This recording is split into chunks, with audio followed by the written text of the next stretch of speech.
ಈ ಭೂಮಿ ಮೇಲೆ ಬದುಕಿಸೋದು ನೀವಲ್ಲ, ವಿಠಲ, ಆ ಪಾಂಡುರಂಗ ವಿಠಲ. ಸಚಿನ್ ಸುವರ್ಣರ ಎತ್ತರದ ನಿಲುವು, ಮೈಕಟ್ಟು, ಡೈನಾಮಿಕ್ ಅನ್ನುವ ನಡತೆ ಎಲ್ಲವೂ ಹಿಂದಿನ ಜನ್ಮದ ಶಂಶೇರ್ ಖಾನ್ ಅವರದೇ. ಜಾಸ್ತಿ ವಿಷಯ ಇದೆ which is linked with his punarjanma, that is his behavior. He's a very blunt, many in Kannada industry only they say he's very blunt person. ಆತ್ಮಕ್ಕೆ ಜಾತಿ ಧರ್ಮಗಳ ಹಂಗಿಲ್ಲ, ದೇಶ ವಿದೇಶಗಳ ಪರಿಮಿತಿ ಇಲ್ಲ. ಹಿಂದಿನ ಜನ್ಮದಲ್ಲಿ ಮುಸ್ಲಿಂ ಪಠಾಣ್ಣಾಗಿ ಹುಟ್ಟಿದ್ದ ಸಚಿನ್ ಈ ಜನ್ಮದಲ್ಲಿ ಅದರ ಪ್ರಭಾವ ಎಷ್ಟು ಉಳಿಸಿಕೊಂಡಿದ್ದಾರೆ ನೋಡಿ. ಮುಸ್ಲಿಮ್ಸ್ ಆ ಟೈಮಲ್ಲಿ ಹೆಂಗೆ ಮುಸ್ಲಿಮ್ಸ್ ಅವರು ಆ ತರ ಆಗಿದ್ದು, ಇವಾಗಲೂ ಅಷ್ಟೇ ಮುಸ್ಲಿಂ ಫ್ರೆಂಡ್ಸ್ ಜಾಸ್ತಿ ಅವ್ರಿಗೆ. ಅಂದ್ರೆ ತುಂಬಾ ಕ್ಲೋಸ್ ಇರ್ತಾರೆ, ಅವ್ರ ವಿಷಯ ತುಂಬಾ ನಂಬ್ತಾರೆ ಇವರು. ಆಮೇಲೆ ಪ್ಲಸ್ ಇನ್ನೇನಂದ್ರೆ ಅದೇನ್ ಹೇಳಿದ್ರಲ್ಲ, 15 ಬುಲೆಟ್ ಬಿದ್ರು ಇನ್ನು ಹಂಗೆ ಇದ್ರು, ಸತ್ತಿಲ್ಲ ಅಂತ ಬ್ರಿಟಿಷ್ ಹೇಳೋದು, ಆಮೇಲೆ ತಲೆಗೆ ಹೊಡೆದ್ರು. ಆಮೇಲೆ ಅವ್ರಿಗೆ ಈ ಇದರಲ್ಲಿ ಕೂಡ ಇನ್ಸಿಡೆಂಟ್ ಅಂದ್ರೆ ಅವರ ಬಾಂಬೆ ಲೈಫಲ್ಲಿ ಆ ಟೈಮಲ್ಲಿ ಫೈರಿಂಗ್ ಆಯ್ತು ಅವರಿಗೆ. ಅಂದ್ರೆ ಈಗ ಯಾರು ಗೊತ್ತಿಲ್ಲ, ಕೈಯಲ್ಲಿ ಈಗ ಮಾರ್ಕ್ ಇದೆ. ಅವ್ರ ಫ್ರೆಂಡ್ಸ್ ಹೇಳ್ತಿದ್ರು ಆ ಫೈರಿಂಗ್ ಆದ ಟೈಮಲ್ಲಿ ಕೂಡ ಬಾಕಿ ನಮ್ಮ ಬ್ಲಡ್ ಹೋಗ್ತಿದೆ ನೋಡ, ಅವ್ರಿಗೆ ಇನ್ನುಗಡೆ ಹೊಡೆಯಕ್ಕೆ ಹೋಗ್ತಿದ್ರು. ಆ ಥರ ಆಗಿತ್ತು. ಅಂದ್ರೆ ಅದಕ್ಕಿಂತ ಅಷ್ಟು ರಿಲೇಟೆಡ್ ಇದೆ ಅಂತ, ಬಾಡಿ ಎಷ್ಟು ಸ್ಟ್ರಾಂಗ್ ಇಟ್ಕೊಂಡಿದ್ದಾರೆ. ಇಷ್ಟೆಲ್ಲ ಯಾಕೆ ಮಾತಾಡ್ತೀರಾ ಮೇಡಮ್? ನೀವೇನ್ ಮಾಡೋಕ್ ಕರ್ಕೊಂಡು ಬಂದಿದ್ದೀರೋ ಅದನ್ನ ಮಾಡಿ ಮೇಡಮ್. ಸಚಿನ್ ಸುವರ್ಣರ ವಿಚಾರದಲ್ಲಿ ಎರಡೂ ಜನ್ಮಕ್ಕೂ ಸಾಕಷ್ಟು ಹೊಂದಾಣಿಕೆಗಳಿವೆ. ಇದು ಅವರ ಪತ್ನಿಗೂ ಆಶ್ಚರ್ಯ ತರಿಸಿದೆ ನೋಡಿ. The first thing I will say that is body structure. From that only I can say that yes, he might have been a Pathan and he loves his country a lot. ಆ ಕಾಲದಲ್ಲಿ ಉಗ್ರಗಾಮಿ ಸ್ವಾತಂತ್ರ್ಯ ಹೋರಾಟಗಾರನಾಗಿದ್ದರೂ ಪೂರ್ವ ಜನ್ಮದ ಶಂಶೇರ್ ಖಾನ್ಗೆ ಗಾಂಧೀಜಿ ಎಂದರೆ ಇನ್ನಿಲ್ಲದ ಗೌರವ. ಈ ಜನ್ಮದಲ್ಲೂ ಸಚಿನ್ ದೃಷ್ಟಿಯಲ್ಲಿ ಮಹಾನ್ ನಾಯಕರೆಂದರೆ ಮಹಾತ್ಮ ಗಾಂಧಿಯೇ. ಮಹಾತ್ಮ ಗಾಂಧಿ ಇವತ್ತು one of the best human being born in this earth. Still I feel that there is no competition for that man. Adake nanu when I wrote the script called Shri Moksha also, the website I wrote, ಅದೆಲ್ಲ ನಿಮ್ಮ ಕೈಯಲ್ಲಿದೆ. ನೀವು ಬೇಕಾದ್ರೆ ಮಹಾತ್ಮ ಗಾಂಧಿ ಆಗಬೇಕು, ಬೇಕಾದ್ರೆ ನಥುರಾಮ್ ಗೋಡ್ಸೆ. ಎಲ್ಲಕ್ಕಿಂತ ವಿಶೇಷವೆಂದರೆ ಹಿಂದಿನ ಜನ್ಮದ ಶಂಶೇರ್ ಖಾನ್ ಅನ್ನುವ ಹೆಸರು. ಸಚಿನ್ ಅವರಿಗೆ ಈ ಹೆಸರು ಆಗಾಗ ನೆನಪಿಗೆ ಬರುತ್ತಿರುತ್ತದೆ. ಇತ್ತೀಚೆಗೆ ತಮ್ಮ ಶ್ರೀ ಮೋಕ್ಷ ಚಿತ್ರದ ಒಂದು ಪಾತ್ರಕ್ಕೆ ಹೆಸರಿಡುವಾಗಲೂ ಆ ಹೆಸರು ಕಾಡಿತ್ತು. ಶಂಶೇರ್ ಖಾನ್ ಅದು ಕ್ಯಾರೆಕ್ಟರ್ದು ನಾವು ಫಿಲ್ಮ್ ಅಲ್ಲಿ ಎಷ್ಟು ಫೈಟ್ ಮಾಡಿದೀವಿ ಅಂದ್ರೆ, ನಮ್ಮ ಮೋಹನ್ ಜೋಶಿ ಅವರು ಜಹಾಂಗೀರ್ ಖಾನ್ ಕ್ಯಾರೆಕ್ಟರ್ ಪ್ಲೇ ಮಾಡೋಕಾಯ್ತು. ನಾನು ಜಹಾಂಗೀರ್ ಖಾನ್ ಬೇಕು, ಅವರು ಶಂಶೇರ್ ಖಾನ್ ಬೇಕಂತ.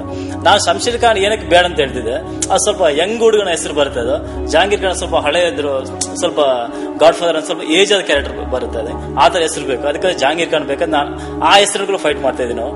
ಆಮೇಲೆ ಇನ್ನೊಂದಂದ್ರೆ ಅವರು ತುಂಬಾ ಸ್ಟೇಜ್ ಆರ್ಟಿಸ್ಟ್ ಆಗಿರೋದ್ರಿಂದ ಅವ್ರು ಆಲ್ಮೋಸ್ಟ್ ಅವ್ರಿಗೆ ಯಾವತ್ತು ಕೂಡ ಮುಸ್ಲಿಂ ಕ್ಯಾರೆಕ್ಟರ್ ಅಂದ್ರೆ ತುಂಬಾ ಇಷ್ಟ ಅವರಿಗೆ. ನಾನು ರೀಸೆಂಟ್ ಆಗಿ ನೋಡಿದ ಅವ್ರ ಶೋ ನೋಡಿದ್ರೆ ಸಿಪ್ಪಿಗೆ ಎಂಜಾಯ್ ಮಾಡ್ಬೇಕಾದ್ರೆ ಒಂದು ಟೆರರಿಸ್ಟ್ ಕ್ಯಾರೆಕ್ಟರ್ ಅಲ್ಲಿ ಹೆಂಗೆ ಮಾಡ್ತಾರೆ ಅಂದ್ರೆ ಅವರು ಅಲ್ಲಿ ಮುಂದೆ ಆಡಿಯನ್ಸ್ ಅಷ್ಟು ಭಯ ಬೀಳ್ತದೆ. ಇನ್ನೂ ತಮಾಷೆಯ ಸಂಗತಿ ಎಂದರೆ ಹಿಂದಿನ ಜನ್ಮದಲ್ಲಿ ಶಂಶೇರ್ ಖಾನ್ಗೆ ಸ್ನೇಹಿತನೇ ಮೋಸ ಮಾಡಿದ ಹಾಗೆ ಮುಂದಿನ ಚಿತ್ರದಲ್ಲೂ ಒಂದು ಪಾತ್ರ ಅದೇ ರೀತಿ ಮೋಸ ಮಾಡುತ್ತದೆ. ಆ ಫಿಲ್ಮ್ ಅಲ್ಲಿ ನನ್ನೊಂದು ಪಂಚಲೈನ್ ಹಾಕಿದ್ದು, back stabbing punchline. You see the whole film ಗೊತ್ತಾಗ್ತಾನೆ ಅವರು ಯಾರು ಅವ್ರ ಜೊತೆ ಇರ್ತಾರೆ. there are 5 characters in the film. till the interval, till the climax will not come to know who has killed him.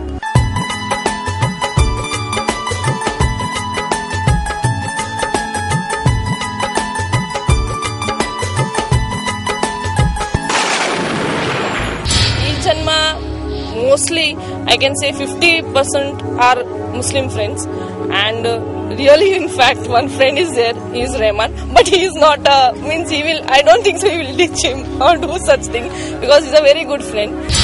ಕೆಲವು ಕಾಕತಾಳೀಯವೇ ಇರಬಹುದು, ಆದರೆ ಸಾಮ್ಯತೆಯಂತೂ ವಿಚಿತ್ರ. ಹಿಂದಿನ ಜನ್ಮದಲ್ಲಿನ ಹಾಗೆ ಸಚಿನ್ಗೆ ಈಗಲೂ ಪದೇ ಪದೇ ಮೂತ್ರ ವಿಸರ್ಜನೆ ಮಾಡುವ ಅಭ್ಯಾಸವಿದೆ. मुझे पेशाब का बड़ा प्रॉब्लम है. 2 ನಿಮಿಷ ಬರ್ತದೆ ಅಂತ ಹೇಳ್ತಿದ್ರು ಅವ್ರು. ಇವಾಗಲೂ ಅಷ್ಟೇ ಟ್ರಾವೆಲಿಂಗ್ ನಾನು ಒಂದೇ ಫ್ಲೈಟ್ ಅಲ್ಲಿ ಮಾಡ್ತಾ ಇಲ್ಲ ಟ್ರೈನ್ ಹೋಗೋಣ, ನಾನು ಬಸ್ಸಲ್ಲಿ ಅಂತ ಬರೋದೇ ಬೇಡ, ಬರೋದಿಲ್ಲ ನನಗೆ, ಅದು ಪ್ರಾಬ್ಲಮ್ ಇದೆ, ಟೈಮ್ ಬರ್ತಾ ಇರುತ್ತೆ, ಅದೊಂದಿದೆ ಅವರಿಗೆ. ಈ ಕಾಗೆ ಪಿಂಡದ ಊಟ ತಿಂದ್ಮೇಲೆ ಈ ಮನುಷ್ಯ ಜನ್ಮಕ್ಕೆ ಮೋಕ್ಷ. ಇನ್ನೂ ಒಂದು ವಿಚಿತ್ರ ಸಂಗತಿ ಇದೆ. ಹಿಂದಿನ ಜನ್ಮದಲ್ಲಿ ಸಚಿನ್ ಸುವರ್ಣ ಹುಟ್ಟಿದ್ದು ಪಶ್ಚಿಮ ಬಂಗಾಳದಲ್ಲಿ. ಇತ್ತೀಚೆಗೆ ಶ್ರೀಮೋಕ್ಷ ಚಿತ್ರೀಕರಣಕ್ಕೆ ಕೋಲ್ಕತ್ತಾಗೆ ಹೋಗಿದ್ದಾಗ ಸಚಿನ್ ಅವರಿಗೆ ಆ ಜಾಗ, ರಸ್ತೆ ಎಲ್ಲವೂ ಹಿಂದೆ ನೋಡಿದ ಹಾಗೆ ಅನಿಸಿದ್ದು ನಿಜಕ್ಕೂ ವಿಶೇಷ. ಮೀರಿಂಗ್ ಹತ್ರನೇ ಏರ್ಪೋರ್ಟ್ ಇದೆ, ಅಲ್ಲಿ ನಮಗೆ ಫ್ಲೈಟ್ ಇದೆ, ತಿರ್ಗಾ ಕಲ್ಕತ್ತಾ ಹೋಗೋಣ ಅಂತ ಹೇಳಿದ್ರು. ಆತರ ಕೆಲವು ರೇಟ್ ನೋಡಿದ್ರೆ ತುಂಬಾ ರೇಟ್ ಇದೆ. ಜೊತೆ ಜೊತೆ ನಾನಿನ್ನ ಜೊತೆ ಜೊತೆ. ಎಂತ ಅದ್ಭುತ ನೋಡಿ.